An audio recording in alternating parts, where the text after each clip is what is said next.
Сүүлийн үед ээж нарын дунд ялангуяа сошиал орчинд түгээмэл яригддаг болсон нэг асуудал бол нялх хүүхдийн булчин чангарлалын тухай. Булчингийн чангарал гэдэг бол хүүхдийн булчингийн хэвийн бус эмгэг хит их өндөр тонустай байх байтал. Өөрөөр тайлбарлах юм бол хүүхдийн хөдөлгөөнд саад учруулах үс хөшүүн байдал гэж тохиолдог.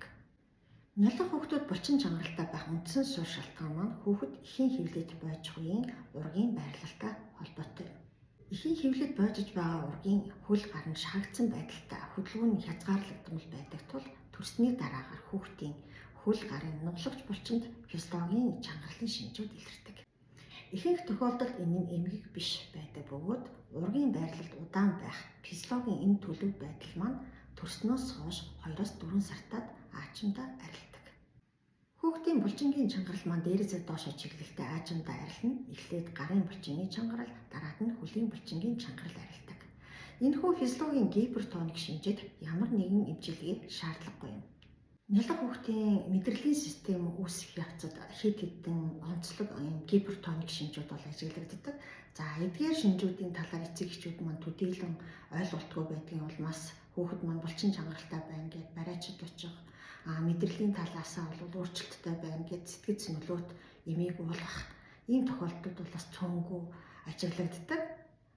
Хүүхдийн мэдрэлийн систем үүсэхтэй холбоотойгоор илэрч байгаа гипертоник хэд хэдэн ийм онцлог шинжүүдийг дурдах юм бол хүүхэд маань аргашаа гэдгийг, гараа байнгын атгсан байдалтай байх, хөл гарын тэнээлэх гэд үзэхэд хүчтэй эсэргүүцэлтэд тулгарах, хүүхэд маань уйлах, хүүхэд хэд их сэтгэл хөдлөлтэй байх, өөрөөр хэлбэл тод гэрэл, чанга дуу аваад хүүхэд маань хариу урвал үзүүлэх, хүүхэд тайван бус байх, нойрныхоо хэмнэлд удаан шилжих, өөрөөр хэлбэл хүүхэд маань богино хугацаанд унтаад сэрэх байдал гэсэн үг.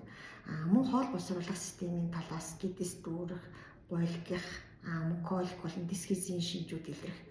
Эдгээр гипертоник шинжүүд маань ер нь бол 0-3 сартай хүүхдэд маань мэдрэлийн систем үүсэхтэй холбоотойгоор илэрч болно гэдгийг эцэг эхчүүд маань анхаарах хэрэгтэй.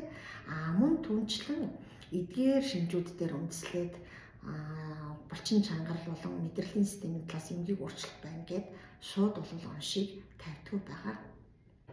Хүүхдэд булчин чангаралын эмгэг шинж тэмдэг байгаа эсэхийг тодруулахын тулд нарийн мэрэгжлийн эмчийн үзлэг зайлшгүй шаардлагатай.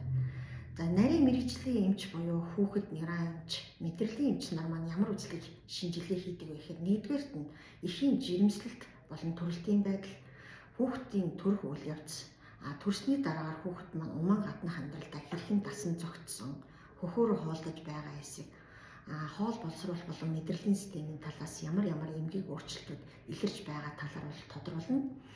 Хоёрдугаарт нь эмнэлэг зүй болон бодит үзэлгээрээ хүүхдэд мэдрэл булчингийн талаас хэд хэдэн рефлексүүдийг бол шалгаж үздэг.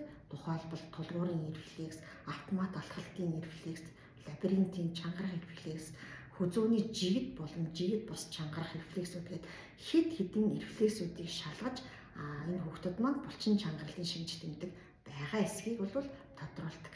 Зайлшгүй шаардлагатай гэж үзвэл дараах нэмэлт шинжилгээнүүдийг хийлгэн үүнд булчингийн цахилгаан бичлэг, тархины цахилгаан бичлэг, тархины МРА болон CT, мөн түнчлэн молекул генетикийн шинжилгээнүүдийг хийлгэнэ.